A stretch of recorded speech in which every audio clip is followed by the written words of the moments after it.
psicológica, entrevista forense. Bueno, protocolos de entrevista forense. Y esto es algo muy interesante porque tenemos que empezar a visualizar y a diferenciar las características de la entrevista clínica y de la entrevista forense. Que esta división a mí me parece una falacia, porque la perspectiva y la investigación en psicología forense viene de la clínica.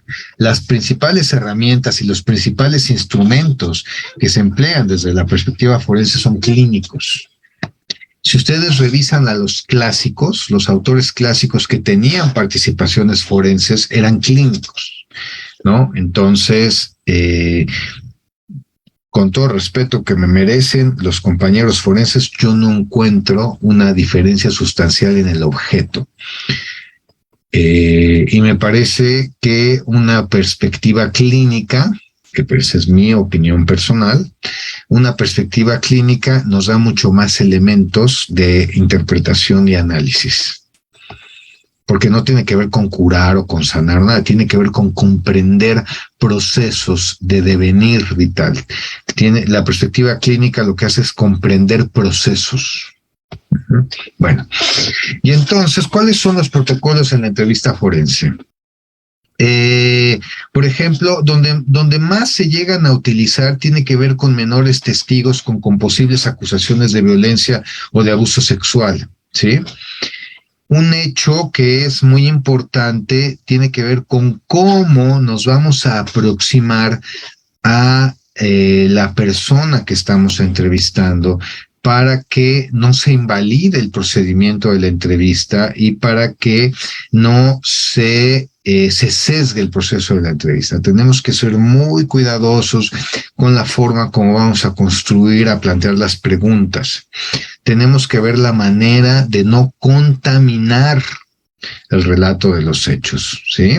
Tenemos que plantear preguntas lo suficientemente abiertas para que la persona se pueda expresar y lo suficientemente consistentes para que no nos salgamos del objeto de estudio. Un elemento, ya lo vimos, un elemento fundamental es la construcción de rapport, la construcción de empatía y la construcción de confianza, especialmente con los niños, ¿no? Y entonces podemos hablar ya, aquí Juárez López nos habla de que podemos dividir las entrevistas en 3 fases, ¿no? Una introducción preparatoria, por ejemplo, al menor, de qué vamos a hacer, conocer lo que nos vaya conociendo y ir construyendo un proceso de rapport, de empatía. Una fase de contenido o ir evocando el relato de los hechos y finalmente poder establecer un cierre donde la persona se vaya con una sensación, por lo menos no de desagrado, ¿sí? Que la persona no se haya sentido violentada durante el proceso de la entrevista, que la persona se haya sentido respetada. Bueno. Las entrevistas que suelen surgir en el contexto del abuso infantil, por ejemplo, vienen vinculadas a la aplicación de el proceso de validación del procedimiento, valoración del testimonio, validación del proceso. Es un procedimiento global para determinar si un acontecimiento está basado en la experiencia personal o bien es una invención de clínica. Y esto es algo muy importante. La entrevista cognitiva y los procesos de validez de contenido son muy importantes y son delicados porque pues nos hemos enfrentado, si bien vivimos en un contexto de mucha violencia física y sexual a nivel infantil y a nivel contra mujeres, también hemos visto que hay procesos de acusaciones falsas que pueden destruir la vida de las personas. Y muchas veces el juicio de las redes sociales es mucho más devastador que el juicio judicial, que a veces no se logra confirmar. Entonces tenemos que ser muy, muy, muy cuidadosos con el manejo de las entrevistas, los testimonios, los relatos de hechos. ¿no? Tenemos que tener muy claro, por ejemplo, si dentro de un proceso de entrevista existen o no ganancias secundarias. Si de mi valoración se da un resultado, ¿quién va a ganar qué? ¿Qué se va a obtener a partir del resultado de mi valoración? ¿No? Entonces es muy importante identificar si la persona fue sugestionada, si la persona fue entrenada, ¿sí? Poder darle validez al contenido, validez al discurso, validez al argumento, ¿sí? Tener presente y siempre muy claro, y nos vamos a aproximar al rato a la memoria, ¿no? Bueno, ¿cuál sería el objetivo fundamental de la entrevista? ¿Sí? Obtener el máximo de información sobre lo sucedido y que ésta sea lo más exacta posible, aprovechando la capacidad del entrevistado, ¿sí? Y evitando las dificultades que vayan provocando la limitación. Por ejemplo, tenemos que tener, como ya decíamos, un conocimiento previo sobre el expediente, sobre los hechos, sobre cuál es la acusación, sobre qué se está generando, sobre qué es lo que estamos investigando, ¿sí? Desde dónde necesitamos de tener una estrategia clara, desde dónde nos vamos a aproximar, si es un menor con ciertas limitaciones, ¿no? Con limitaciones. Fíjense, hubo algo bien interesante que en algún momento nos plantearon. ¿Recuerdan esta chica, esta mujer que murió quemada? No me acuerdo en qué estado fue. Tuvimos ¿Se una aquí en acuerdan? Zapopan hace unos, como un mes, ¿En un 2 meses. parque? Sí, Sí, que ¿verdad? decían que el vecino Sí, la había quemado. Sí, eso, no, bueno, sí, fue cuando aquí en eso Jalisco. ocurrió, cuando eso ocurrió, a nosotros nos decían, es que hay que ir a entrevistar al menor, pero es un menor con un trastorno del espectro autista. Y entonces, no, hay que ir a entrevistar. No, a ver, espérame. Tranquilo. Primero necesitamos conocer qué pasa con este chico, dónde está, quién lo tiene, el nivel de profundidad del trastorno, ¿no? Si está enterado y si comprende lo que pasó o no pasó, ¿no? No es nada más llegar corriendo y ver qué voy a entrevistar y qué voy a decir. Tengo que conocer el contexto, la situación, la circunstancia de las personas con las que voy a trabajar, ¿sí? Tengo que establecer la prudencia y la pertinencia, por ejemplo, de entrevistar al menor solo o no. Si hay cámara de GESEL, obviamente también es delicado estar solo con un menor, eso es muy delicado. Pero entonces hay que ver si hay cámara de GESEL para que pueda yo entrevistarlo y haya otras personas dando fe de mi entrevista, ¿sí? Y que siempre quede un documento en video, en audio o en papel del proceso de la entrevista. ¿Sí? Todo eso es muy importante. Bien, continúo por acá.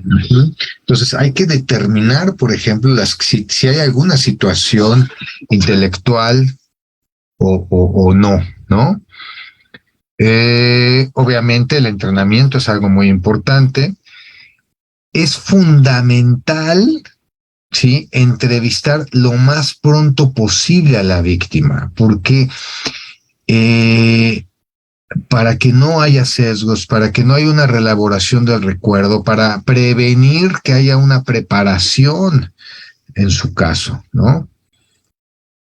Uh-huh. Claro, porque se altera el recuerdo. La entrevista se grabará, como les decía, sí, en video. Uh-huh. Examinar si realmente la entrevista se ha hecho en forma correcta, disponer de un registro literal de lo sucedido durante la misma y de lo dicho por el entrevistado. Hacer que el entrevistado no deba ser sometido a sucesivos interrogatorios. Esto es muy importante. Nosotros tenemos que guiarnos por el principio hipocrático. Primum non nocere. Primero, no hacer daño. ¿Sí? Tenemos que buscar por todos los medios no someter a victimización a la persona. Uh-huh. Bien. Siguiente, información previa, ¿sí? Obviamente es muy importante, como les decía, disponer de toda la información previa, las declaraciones de las personas, el contexto donde ocurre, los alegatos, informes técnicos. Sí, solo disponiendo de toda la información, obviamente tendremos muchas mayores posibilidades de poder acceder a realizar una mejor entrevista. Sí, podremos detectar si existe alguna contradicción, si hay omisiones que se vayan produciendo en la declaración, ¿no? Pidiendo aclaraciones y la provisión de más detalles. ¿Ok? Ok, tenemos que construir una hipótesis. Esto es muy importante. Antes de iniciar la entrevista hay que formular una serie de hipótesis que comprenden las diversas posibilidades de lo que sucedió. Tengo yo que poder articular una idea de lo que pudo haber sucedido a partir de la documentación previa que tengo a mano. Si la alegación es el resultado de las propias experiencias del entrevistado con el sospechoso, sí, una hipótesis alterna si el acontecimiento jamás sucedió, o por lo menos en la forma en la que se está describiendo. ¿Sí? Maestro, si la intervención, sí, dígame. Ahorita que comentaba que hay que entrevistar lo más rápido posible para conservar en la memoria. Yo leí que también debíamos de valorar el grado de afectación que podía tener la persona. Si había un estrés postraumático o algo así, sería desfavorable entrevistar inmediatamente. Así es, completamente de acuerdo. Primero, porque, a ver, nosotros tenemos que asumirnos como profesionales de la salud mental, independientemente de la rama en la que estemos. Y entonces, primero tenemos que garantizar las condiciones de bienestar de la persona. Y después lo que sea. Sí, es casi como el criterio médico.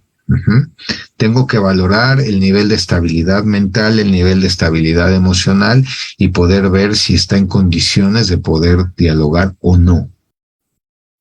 ¿No? Y tengo que tener los argumentos y la capacidad de dejar por escrito si la persona está en condiciones o no y por qué. ¿Sí? Porque obviamente yo tendré que asumir una responsabilidad sobre ese proceso. Claro, entonces la prontitud derivaría de haber valorado el estado mental primero de la persona o el claro. La disponibilidad que tiene. Exacto, sí, y el nivel de impacto de los hechos, ¿no? Okay. Ahora,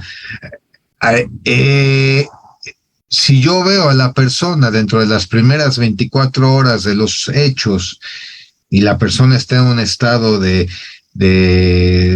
desarticulación completa, pues tampoco tengo mucho que pensar, ¿no? O sea, hay una correlación temporal entre un hecho traumático y una manifestación, ¿no? Bien. ¿No? Gracias. Bueno, las distintas, no, para servirles. Con todo gusto, interrúmpanme cuando consideren necesario, no pasa nada. Sí, entonces, por ejemplo, una invención completa, invención parcial, transferencia positiva, transferencia negativa, ¿sí? Tengo que plantearme distintos escenarios de lo que pudo haber ocurrido para yo poder ir dándome respuestas, por ejemplo, instrucciones de otras personas, ¿sí? Alguien pudo sugestionar al testigo, hay alguna manifestación de enfermedad mental y tengo yo que ir recolectando, ir acomodando la información para poder responderme estos escenarios.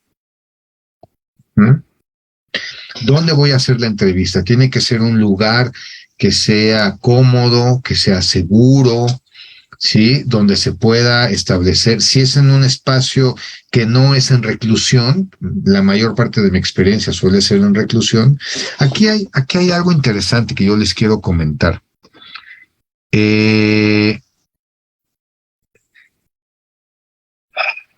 A diferencia de peritos privados o de peritos de procuraduría, yo soy visitador adjunto. Eso implica que yo tengo fe pública. Si yo no necesito grabar una entrevista, porque además es muy delicado grabar a una víctima de trata desde la perspectiva de derechos humanos, por ejemplo, ¿no? Muy complicado. O una víctima de tortura en un centro penitenciario federal es imposible. Grabarlo es imposible. O una víctima de un sobreviviente, por ejemplo, de desaparición, es complicadísimo incluso por cuestiones de seguridad. Entonces, lo que nosotros hacemos, normalmente entrevistamos de manera simultánea el abogado, el médico y yo, y entonces cotejamos los relatos de hechos y damos fe de ellos, ¿sí? Pero, y yo tengo una cédula de fe pública, pues, para cuestiones de derechos humanos, no para todos, sino con los límites de la ley de la Comisión Nacional y de la Constitución. Bueno, pero en otros casos sí es fundamental dejar una evidencia, o sea, la evidencia que yo dejo es un acta circunstanciada firmada por 3 fedatarios públicos, cotejada, ¿sí? Pero en casos de práctica privada o en casos de otras instituciones es muy importante cuidar la evidencia que se deja por protección de la víctima, por protección de los testigos y por protección nuestra también.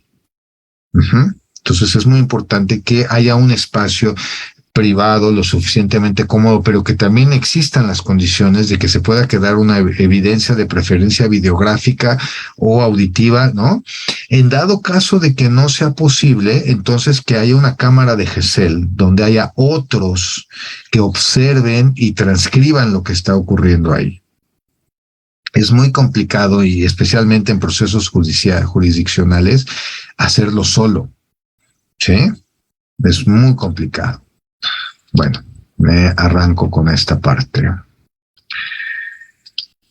Ok, ¿no? Entonces el espacio físico, la atmósfera que se va a crear, el entorno, ¿sí? Bueno, tengo que ser cuidadoso con la decoración. La sala debe estar dotada de un equipo de grabación. Bueno, ya vimos esta parte, la creación del rapport, el establecimiento de un vínculo, la construcción de la empatía. Cómo construir confianza en la persona que estoy entrevistando, ¿sí? El lenguaje, ¿sí? ¿Cómo vamos a usar el lenguaje? El lenguaje es una herramienta muy importante para nosotros que nos sirve de puente y nos sirve para compartir la información. ¿Qué lenguaje vamos a emplear? ¿Cuáles son las palabras que vamos a usar de acuerdo a la edad de la persona que estamos entrevistando, ¿sí? ¿Cómo vamos a acercarnos a un adolescente, a un niño, a un adulto? ¿Qué tipo de instrucciones, qué tipo de expresiones vamos a emplear? ¿Sí? ¿Cuál va a ser nuestro guión de entrevista? ¿Cuáles son los tópicos que tenemos que tomar? ¿Qué técnica de entrevista vamos a emplear? Cerrada, abierta, mixta. Permítanme un segundo.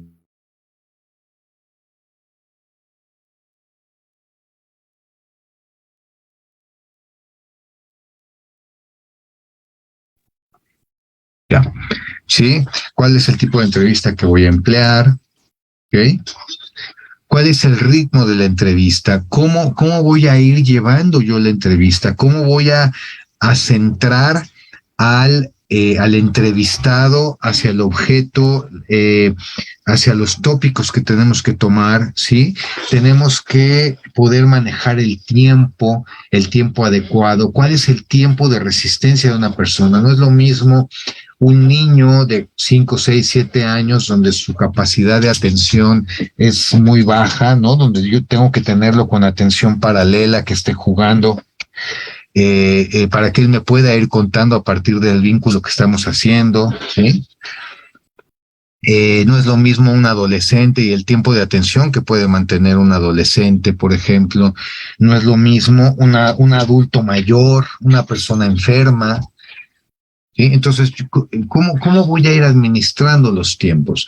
Este año, finales del año pasado, me parece que fue a principios de este año, me tocó hacer una entrevista de un señor de 75 años de edad, enfermo, ¿no? Entonces, pues fueron 3 días de entrevista, ¿no? Fueron sesiones de cerca de 2 horas, 2 horas y media, y no aguantaba más, ¿no?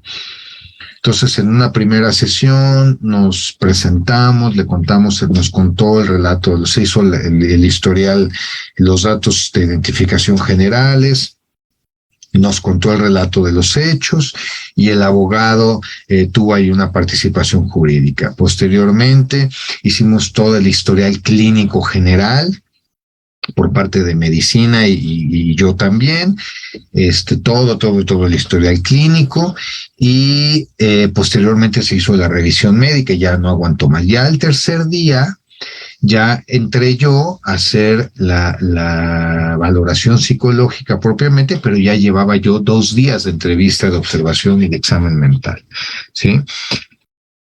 Algo fundamental y súper importante es cuál va a ser mi actitud, qué trabajo tengo, qué manejo tengo del tema al que me estoy aproximando. Por ejemplo, yo en lo personal no trabajo con niños. Los niños me cuestan mucho trabajo. Yo puedo trabajar con adolescentes, con adultos mayores, con personas de la comunidad LGBTIQ+. Yo no tengo problema, pero los niños, no, yo no puedo trabajar con niños. ¿Qué temas me generan problema?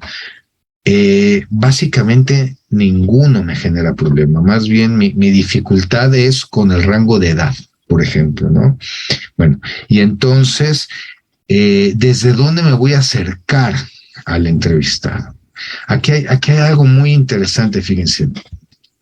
Normalmente yo en la oficina, ahí en la comisión, me he visto casual, formal, no tengo problema, ¿no?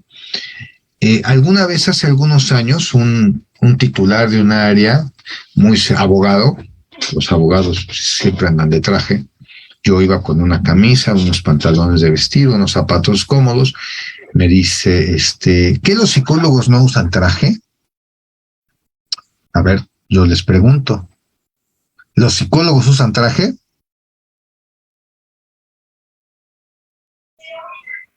No, maestro, no siempre. ¿Y de qué depende? Aprenda su cámara, Mónica. Bueno, si no puede, no. Pero, ¿de qué depende que usemos o que no usemos traje? Yo no puedo prenderla, pero aquí estoy, profe. Sí, María José, no te preocupes.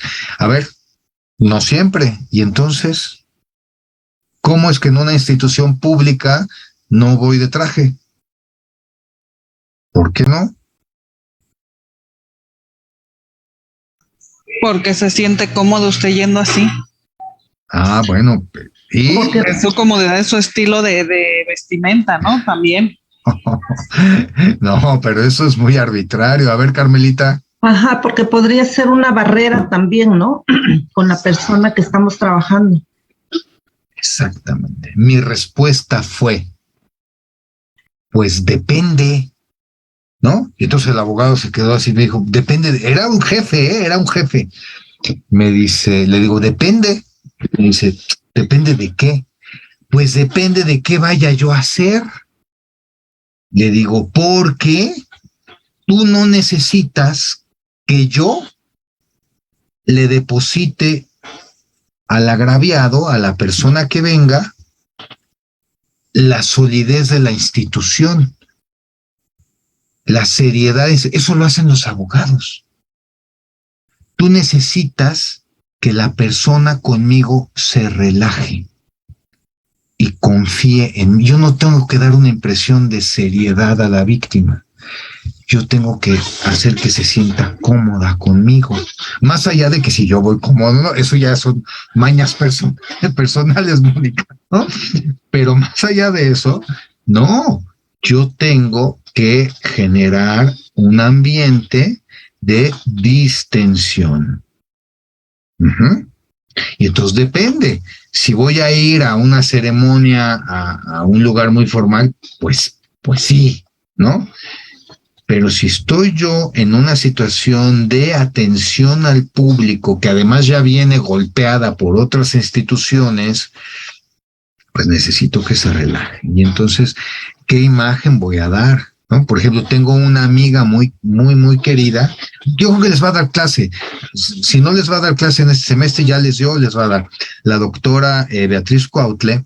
Bueno, ella está en la división de Policía Científica de la Policía Federal, ahora Guardia Nacional, o sea que ya pronto va a ser ya pronto ya es guacha. Bueno, es otro tema. Ella no va a atender a las personas de uniforme. Pues, no, ella tiene experiencia en pornografía infantil, en trata de personas, en protocolo de Estambul, y está súper entrenada en atención. Pero ella no va de uniforme.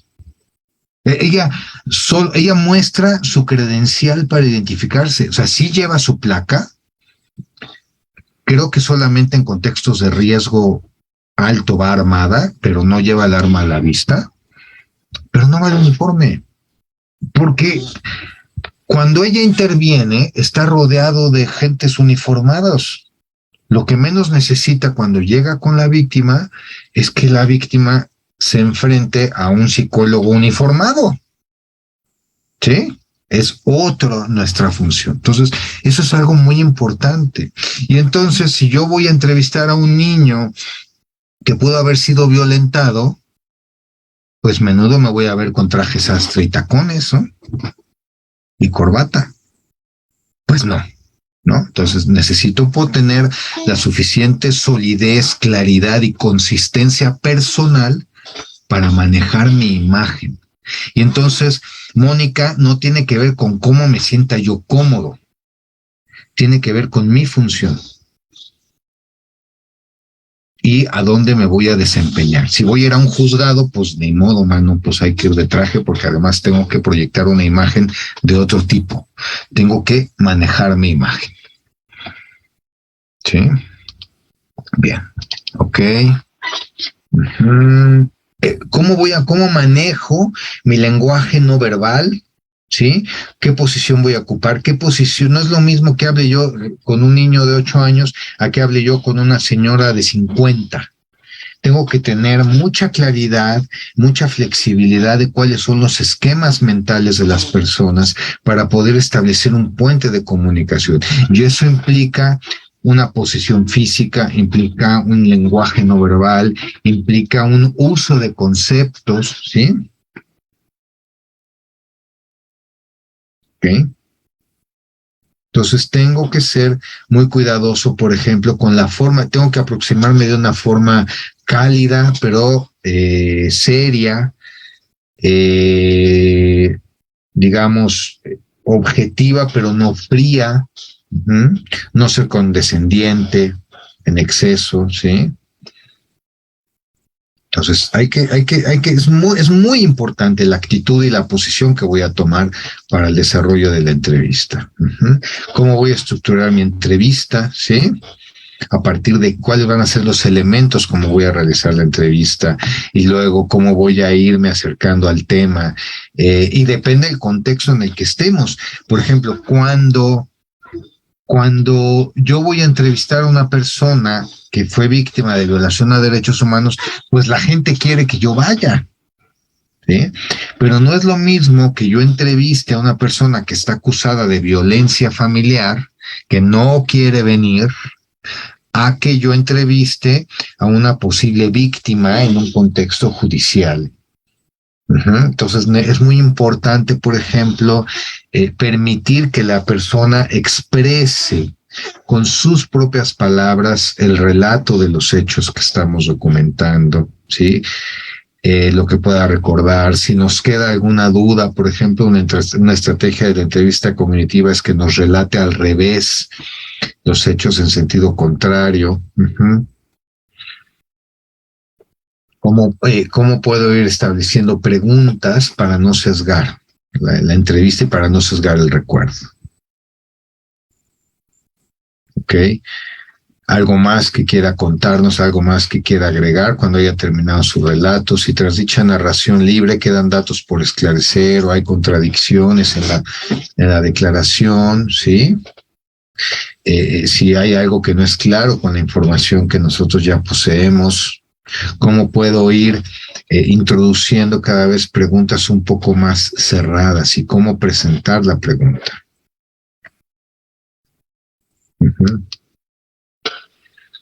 Ya habíamos visto cuál es la duración que debe tener la entrevista. Sí, esa no puede establecerse de antemano, pero yo tengo que tener claridad cuánto es lo máximo aproximadamente que una persona puede aguantar la atención y estar disponible, ¿sí? Pero seguro muy poca gente aguanta 6 u 8 horas de entrevista, ¿eh?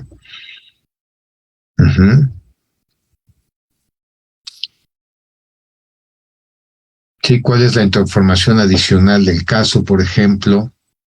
Ok. Confirma lo dicho por el entrevistado, la información que yo tengo en el expediente de otros testigos, de otras fuentes de información. Hay omisiones importantes en lo que nos cuenta. Aparecen inconsistencias entre lo dicho por el entrevistado y lo que se conoce por otros medios. ¿Cómo puedo irme aproximando para ir clarificando, interpelando inconsistencias, omisiones? Sí, esta información es lo suficientemente detallada. ¿Qué se necesita? Fíjense bien.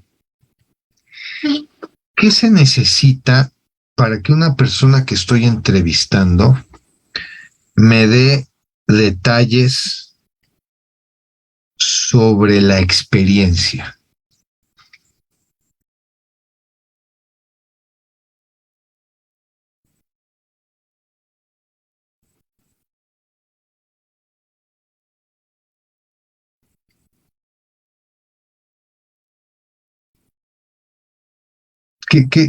O sea, ¿qué tiene que haber, qué tiene que haber pasado para que la persona me pueda dar detalles sobre la experiencia?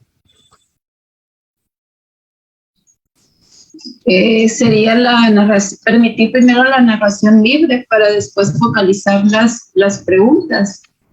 Sí, pero la gente cuenta historias y la gente en las historias va poniendo detalles. Pero por ejemplo, las entrevistas que yo más escucho que tienen que ver con tortura. Por ejemplo, me pusieron una bolsa y me dieron tehuacanazos y después me dieron toques eléctricos y después me amarraron a una camilla y me metieron de cabeza a un tanque de agua. Ajá. Todo eso se lo pudieron haber dicho en el penal sus compañeros. Detectar que sintió, sí. O sea, todo lo que captó a través de los sentidos.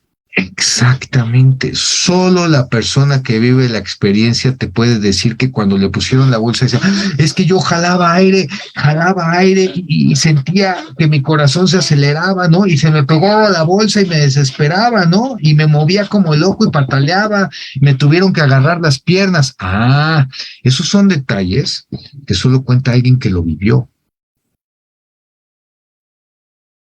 ¿Sí? Me dieron toques, sí, sí. Pero para aplicar estas entrevistas cognitivas se necesita todo un entrenamiento, ¿no? Ah, sí. Lo que vamos a ver aquí solo es así como una repasada, ¿eh? Sí, hay que tener entrenamiento. Esto es nada más por encima para que la conozcan. Ya se necesita una especialización. Por ejemplo, toques eléctricos. Es que me dieron toques. Oiga, ¿y cómo le dieron los toques? No, bueno, pues es que agarraron, me pusieron la chicharra en el cuerpo así, ¿no? Muy bien. ¿Y qué sintió? ¿Qué sintió? No, pues que sentía como que me quemaba. No, pues no, compañero, ¿no? O por ejemplo, ellos te dicen, me mojaron todo el cuerpo y me dieron toques. ¿Y qué sintió? ¿No? Pues sentía como cosquillas por todo el cuerpo. Pues no, señor, porque se contraen los músculos, ¿no? Cuando te dice, es que sentía yo que me apretaba todo así, me ponía yo todo checo. Ah, entonces sí le creo. Porque es la respuesta muscular a las descargas eléctricas. Entonces, los detalles solo me los puede dar alguien que vivió la experiencia.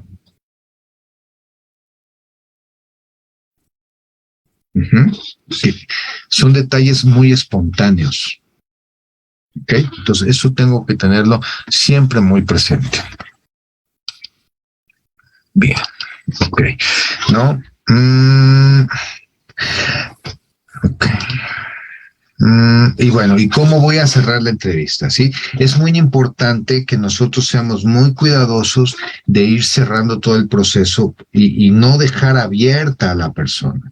Tengo yo que ir agradeciendo, tengo yo que ir cerrando, tengo yo que ir integrando lo que me fue contando. Sí, es muy importante no dejar a la persona en un estado negativo.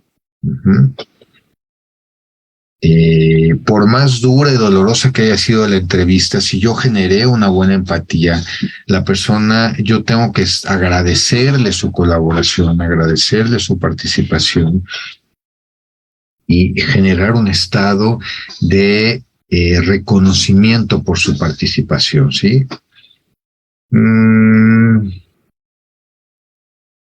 Ok. Si incluso, esto es importante, incluso si durante el curso de la sesión admite haber hecho una alegación falsa, conviene no culparle por ello, sino que hay que agradecer su sinceridad y hacer que se sienta bien por haber dicho finalmente la verdad. Eso es algo muy importante. ¿Sí? Bien. Comentarios hasta acá, dudas. Tengo otras 2 presentaciones, voy a tratar de terminarlas, pero dudas hasta acá, comentarios que quieran hacer. ¿No? Bueno. Yo, maestro. Sí, por favor. Es que me genera duda en esta parte, desde su actor de derechos humanos, que confía plenamente como en la víctima y en su dicho. Entonces, ¿cómo aplicamos esta parte de la credibilidad? No, yo no aplico la credibilidad. Ok. Entonces, todo esto que nos está dando, ¿en dónde está fundado? ¿Cómo lo mete en su evaluación? No. A ver, no. Todo esto que yo te estoy dando, ahí nunca hablé de credibilidad. ¿Dónde hablé de credibilidad?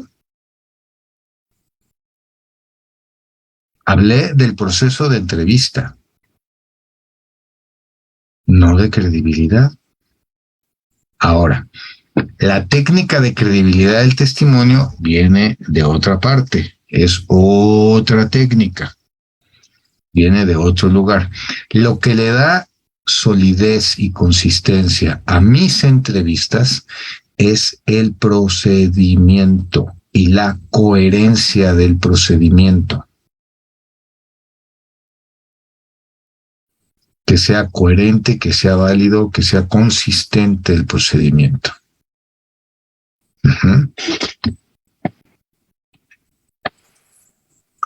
¿Sí, Josué? Sí, maestro. Ok.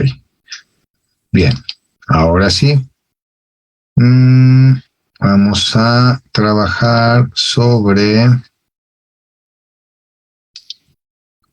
Ok. Esta es una super embarrada de el protocolo de entrevista cognitiva.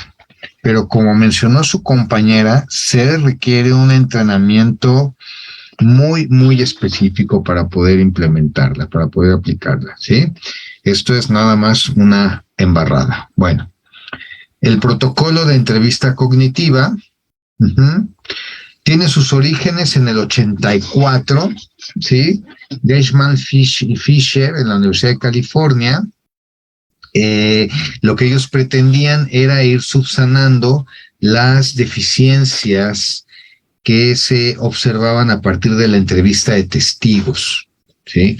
Y entonces ellos recurrieron a la psicología de la memoria para poder ir rescatando un procedimiento que permitiera ir validando los recuerdos, que permitiera irlos articulando, ¿sí? Y cómo poder darle coherencia a un relato de hechos que pudiera corroborarse o no con el proceso de investigación. Uh-huh. Ok, por ejemplo, entonces tenemos el principio de descalificación específica, ¿sí? Y dice aquí, cada recuerdo está conexo a una señal exterior con la que se solapa. Esto es, cada recuerdo es detonado por un proceso externo, por un proceso exterior, ¿sí? Tenemos entonces lo que dice aquí Tulnji y Thompson, lo que dicen es, quien logre descubrir cuál es la señal detonadora del recuerdo es quien podrá recuperar ese recuerdo, ¿ok? Por otro lado, Bower, ¿sí?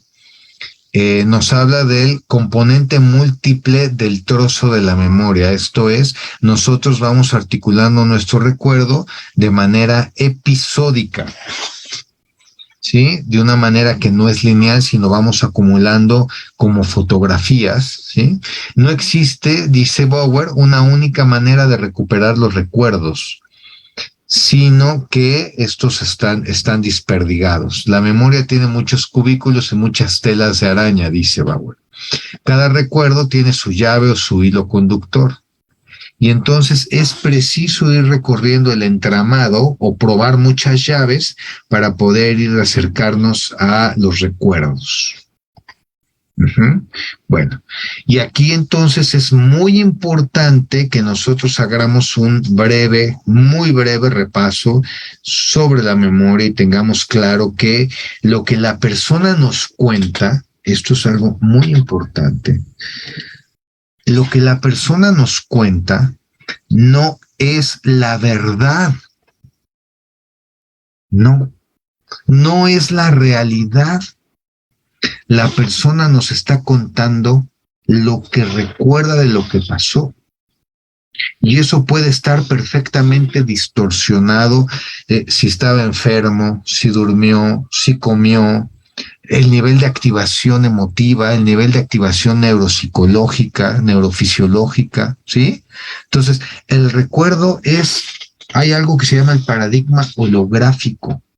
El recuerdo se altera por una cantidad de situaciones. Es más, si ahorita que termine la clase, yo no, otra persona, los entrevista, a todos, a los 9 que estamos aquí nos entrevistan sobre lo que pasó en la clase, vamos a contar algo diferente todos. Uh-huh. Eso es algo muy importante que debemos de tener siempre presente. Bueno. Breve repaso sobre la memoria. La memoria, lo vimos en las materias de procesos psicológicos básicos, es la habilidad para registrar, almacenar o guardar la experiencia, ¿sí? Es el proceso a partir de que podemos darle persistencia y consistencia a nuestro aprendizaje. Uh-huh. ¿Ok? Tenemos entonces, hay distintos modelos para el procesamiento de la información, ¿sí? Tenemos un estímulo externo, tenemos donde proviene una información pura que es filtrada por los órganos sensoriales, es filtrada por el órgano sensorial y esa información es traducida de un estímulo físico a un estímulo bioquímico y electroquímico. Ojo, ahí, en esa transducción de información hay pérdida de información. Uh-huh. Y entonces, en estos hay un breve almacenamiento en los registros sensoriales, pero ya hubo una transducción de esa información. Y entonces tenemos que tener presente el proceso de atención, ¿sí? Cómo podemos ir extrayendo cuál es la información significativa, porque además, cuando yo hago una entrevista, no necesariamente la información que es importante para mí es la que fue extraída de manera significativa por el entrevistado. Y entonces tengo que ser muy cuidadoso con eso y tengo que acompañar al sujeto. Ahora, por ejemplo, ya la investigación que se ha hecho a partir de la mecánica cuántica y a partir de la perspectiva holográfica, se ha visto que nuestro cerebro es como una cámara de video. Esto es, guarda todo, todo. Pero no necesariamente recordamos todo, porque hay olvido selectivo, olvido inconsciente, y hay mecanismos de defensa también que pueden evitar la emergencia de algún recuerdo. Bueno, a partir del proceso del registro sensorial de la atención, ¿sí?, de la selección de información significativa, es que se da el proceso de memoria a corto plazo. Si esa información puede ser relevante para el proceso vital, para el proceso evolutivo, entonces se almacena y entonces pasa a formar parte de la memoria de largo plazo. ¿Ok? Más o menos así es. Si la información desaparece rápidamente de los registros sensoriales, entonces, ¿cómo podemos recordarla? ¿Sí? ¿Cómo podemos recordar cualquier cosa por más de 1 o 2 segundos? Tiene que ver con la significancia de la información, pero también tiene que ver con las huellas mnémicas, con los impactos afectivos y físicos que genere el fenómeno. La respuesta consiste en seleccionar por medio de la atención parte de la información que ingresa, que nos agrada, que nos interesa, o que nuestro cuerpo se vio impactado, física, afectivamente. Y entonces tenemos la memoria a corto plazo, la memoria de trabajo, sí, de poca duración, requiere de repetición para mantener vivos los recuerdos y retiene la información en la que estamos pensando o de la que estamos al tanto en un momento específico. ¿Cómo podemos, por ejemplo, recordar y repetir TJ, YF, A, B, M, C, F, K, I, B, ¿no? ¿Cómo la recordar? ¿Qué tenemos que hacer para recordarlas? ¿Cómo podemos hacer la mnemotecnia? ¿Cómo podemos segmentarla? ¿Sí? ¿Cómo se fueron dando los distintos fragmentos de información de la memoria? Okay. Memoria de largo plazo es capaz de almacenar una gran cantidad de información y por mucho tiempo. Incluso está visto que las personas que tienen Alzheimer, lo último que pierden es la memoria más antigua, la memoria más profunda, incluso de la infancia. Básicamente la memoria de largo plazo tiene que ver con todo lo que sabemos. ¿Cuáles son los tipos de memoria de largo plazo? La memoria episódica, ¿sí? Recuerdos personales, no hechos históricos. Memoria semántica, el uso del lenguaje, el manejo del lenguaje, la información general. La memoria procedimental, cómo hacemos las cosas. Recuerdo es aquello que hemos aprendido sin contar con apoyo de ningún estímulo clave que lo oriente. Por ejemplo, ¿no? Al pie de la letra, cómo hemos ido repitiendo, cómo aprendimos las tablas de multiplicar o el uso del lenguaje. Reproducción presenta datos en orden y después de la memorización se presentan en forma aleatoria. Se pide reordenarlos de acuerdo a una secuencia original, por ejemplo, armar un rompecabezas. Reconocimiento, identificar entre una variedad de estímulos o situaciones la que se aprendió originalmente. Sí, reconocer rostros, reconocer lugares, reconocer situaciones, diferenciar objetos. Reaprendizaje, se aprende un texto, transcurre un tiempo, después se pide a la persona que trate de reaprender el mismo pasaje. Se verifica el número de ensayos o la cantidad de tiempo de respuesta en la que tardas de hacerlo, ¿no? Bueno, ya a partir de aquí entonces podemos retomar lo que sería el protocolo de la entrevista cognitiva. Ok, ¿cuáles serían las técnicas que se pueden emplear para realizar una entrevista cognitiva? Primero, restablecer el contexto. Primero, ¿cuál fue el escenario, las circunstancias en las que ocurrieron los hechos? ¿Dónde estabas? ¿Con quién estabas? Si es de día, si es de noche, si tú estabas bien, qué estabas haciendo, por qué estabas en ese lugar, con quién estabas, qué escuchabas, qué sentías. Aquí algo muy útil es buscar restablecer el contexto a partir de los registros sensoriales, ¿sí? Hacía frío, hacía calor, era luminoso, era oscuro, qué se escuchaba o qué no se escuchaba, cómo se sentía el cuerpo, cómo te sentías tú.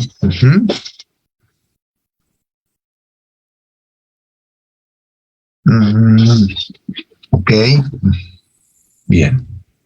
Y entonces tenemos que considerar toda la información sensorial. Uh-huh.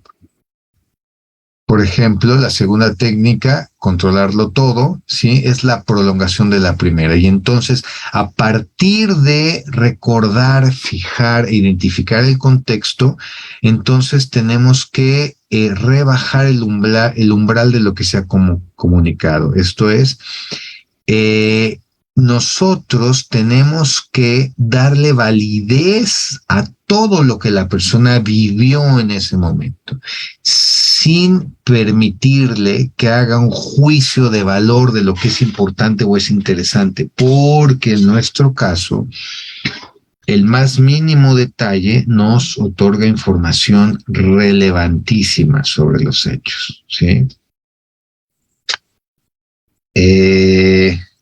No necesariamente tiene que contarnos solo lo que sienta seguro, de lo que se sienta seguro, ¿no? Que nos cuente tal cual considera que fueron los hechos, sin juzgarlos, sin evitarlos, sin sesgarlos, ¿eh? Los recuerdos insignificantes, inciertos, es muy importante verbalizarlos. Hay gente muy importante, dice Geiselman, dice, hay gente que se guarda información porque no está muy segura de que sea importante. Por favor, no te guardes nada, incluidas las cosas que crees sin importancia. Porque eso es lo que muchas veces cobra sentido en el contexto de todo el proceso de valoración. Okay. Recordar los acontecimientos en un orden distinto, y esto es algo muy importante. Y entonces, ya que me contó por primera vez el relato de los hechos, le puedo yo pedir que me lo cuente en sentido contrario, desde el final hacia el principio, o que me cuente de la parte media hacia el principio y luego de la parte media hacia el final, ¿sí? Normalmente vamos nosotros ordenando los hechos en el orden que recordamos que ocurrieron, pero nosotros podemos llevarnos sorpresas, y no porque esté mintiendo la persona, sino porque la memoria los ordenó de manera distinta si pedimos que se cuenten, por ejemplo, de adelante hacia atrás, ¿sí? En retrospectiva. Y entonces eso puede generar nuevos recuerdos, nuevas circunstancias, ¿no? Podemos incluso pedir a la persona que se descentre del protagonista y nos lo cuente como un testigo observador. También puede ser.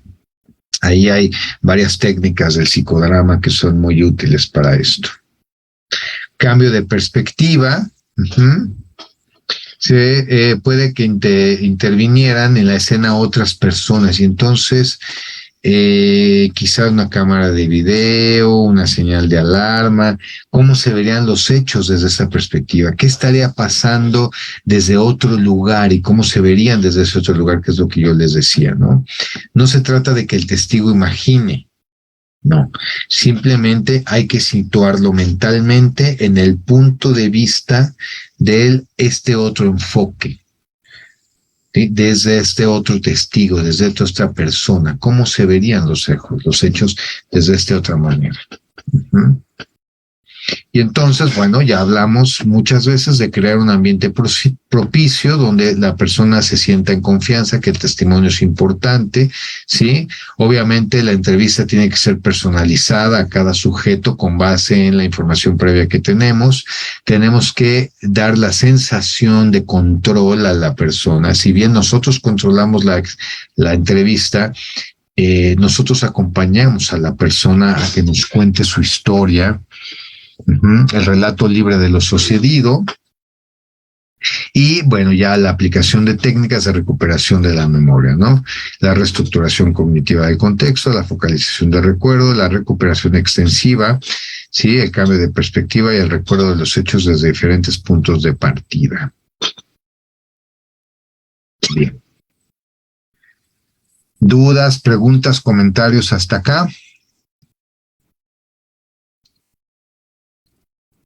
¿No? ¿Clarísimo?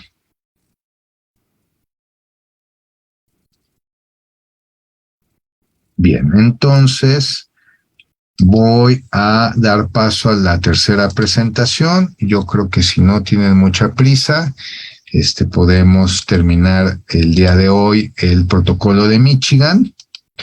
Igual una mirada de vuelo de pájaro, ¿sí?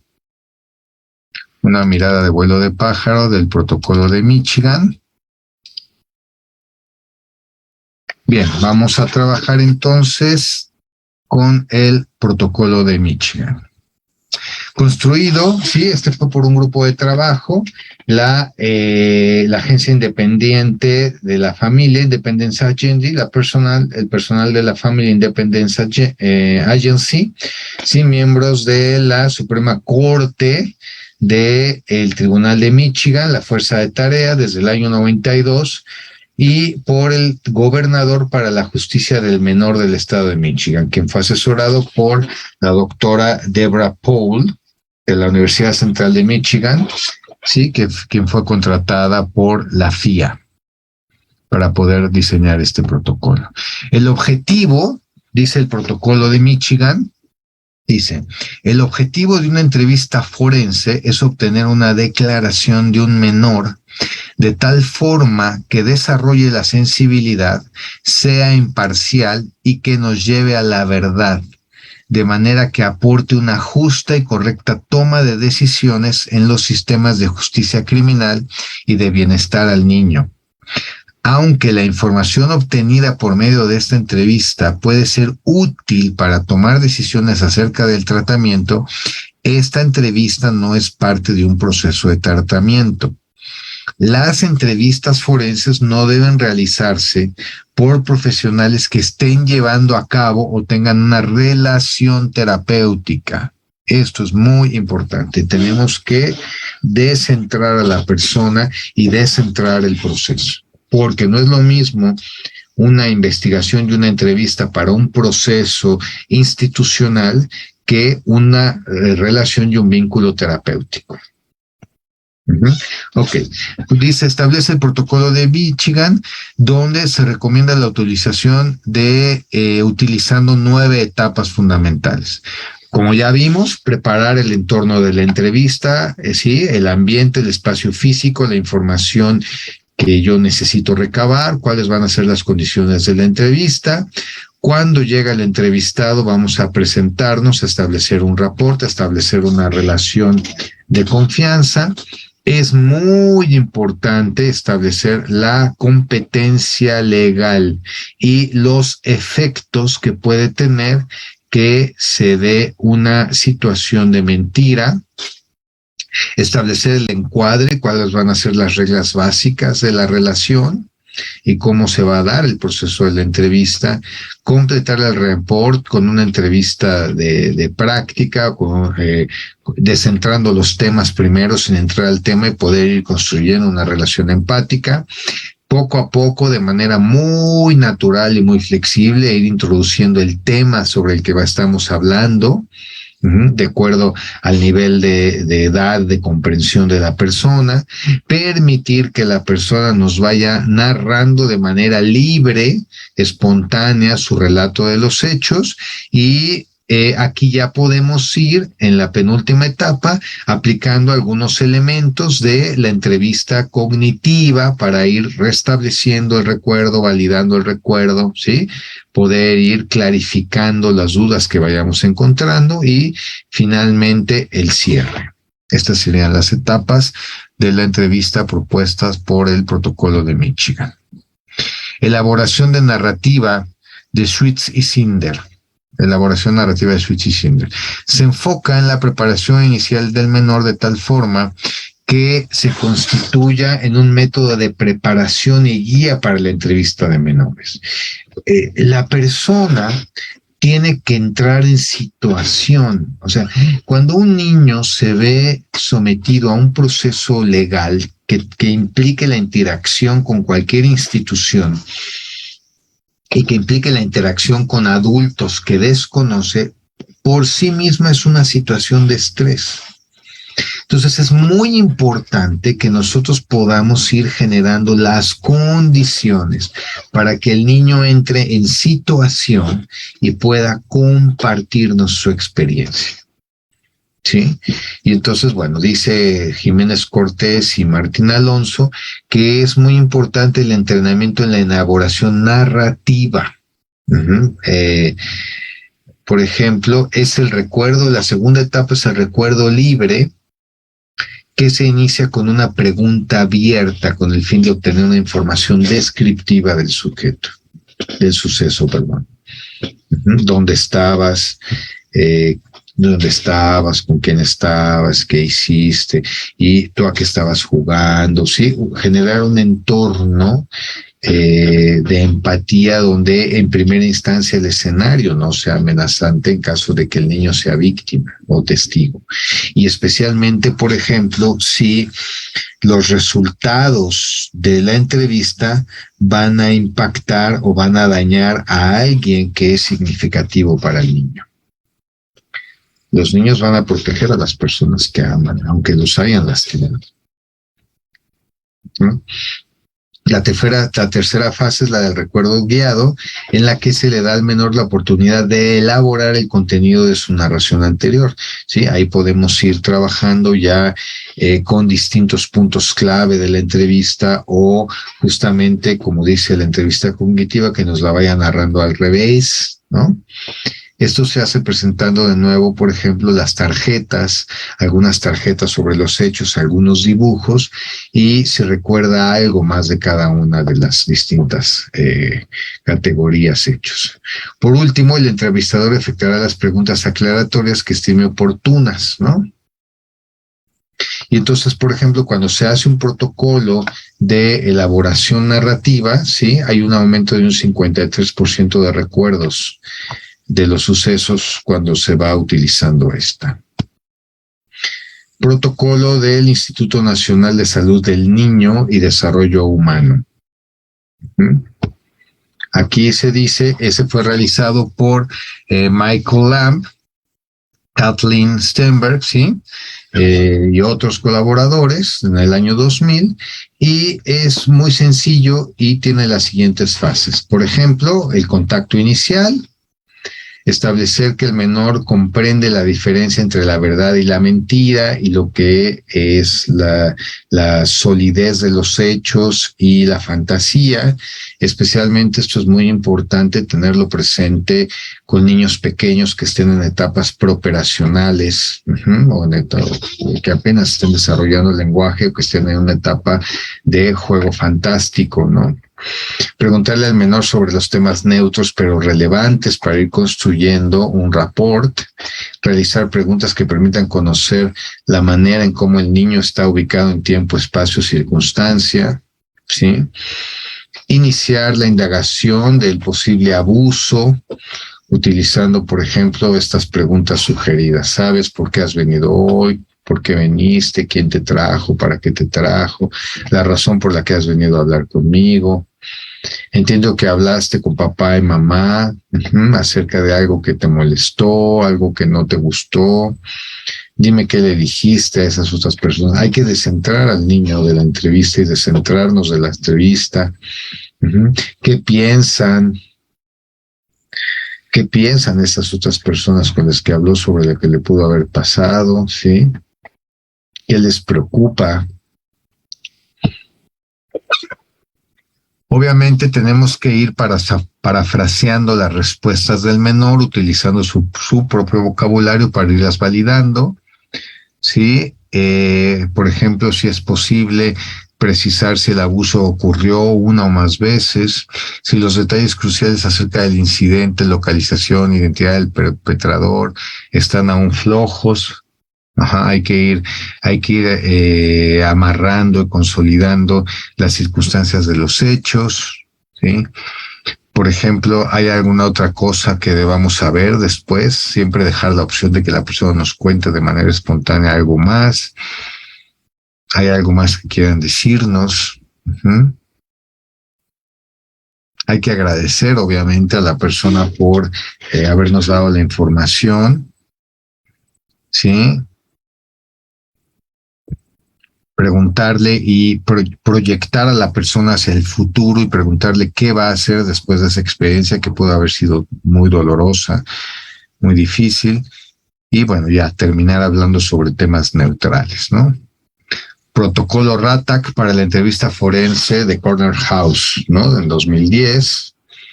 Por ejemplo, RATAC-SATAC, sí, es un protocolo, es pues conocido en Latinoamérica con las siglas SATAC en español, y fue diseñado por Corner House, que es un centro privado que se dedica a la capacitación y evaluación del maltrato infantil, con sede en Minnesota, Minneapolis. En 1989 abrió sus puertas y procedió a desarrollar y utilizar el protocolo RATAC, a fin de cumplir con la misión de evaluar casos de presunto maltrato infantil y coordinar los servicios de entrevista forense y capacitar a otros profesionales, ¿no? RATAC comprende 5 etapas: el rapport, la identificación anatómica, las distintas partes del cuerpo, por identificar si es que hubo algún tipo de impacto, tocamiento, el escenario en el que se dio el abuso, ¿sí? Y el cierre. No obstante, el RATAC es un proceso semiestructurado que se espera que estas etapas puedan irse ajustando de acuerdo a las circunstancias de los hechos, a la edad del niño, a la relación del niño, dependiendo ya de los distintos aspectos que sean necesarios para el trabajo. Bueno, ¿y cuáles serían las conclusiones? La entrevista es una excelente técnica que nos permite recolectar información cuando se realiza de manera adecuada, ¿sí? No, una entrevista no es una técnica de evaluación psicológica, forma parte de todo el procedimiento y es la principal fuente de información, aunque por sí sola no nos puede brindar una conclusión. Tenemos que elaborar, tenemos que procesar la información, tenemos que categorizarla y tenemos que contrastarla contra otros indicios, contra otras fuentes de información. Pueden ser fuentes de información de la evaluación, como instrumentos psicométricos, como inventarios, o pueden ser fuentes documentales. En caso de abuso sexual en adultos o menores, es fundamental que se realice una entrevista psicológica forense, ¿sí? Y para que sea presentada como evidencia debe ser grabada en video y transcrita. Además, se evita la revictimización o la violación del debido proceso, obviamente con su correspondiente cadena de custodia y todo lo demás. Bueno, básicamente hasta aquí termino yo mi exposición y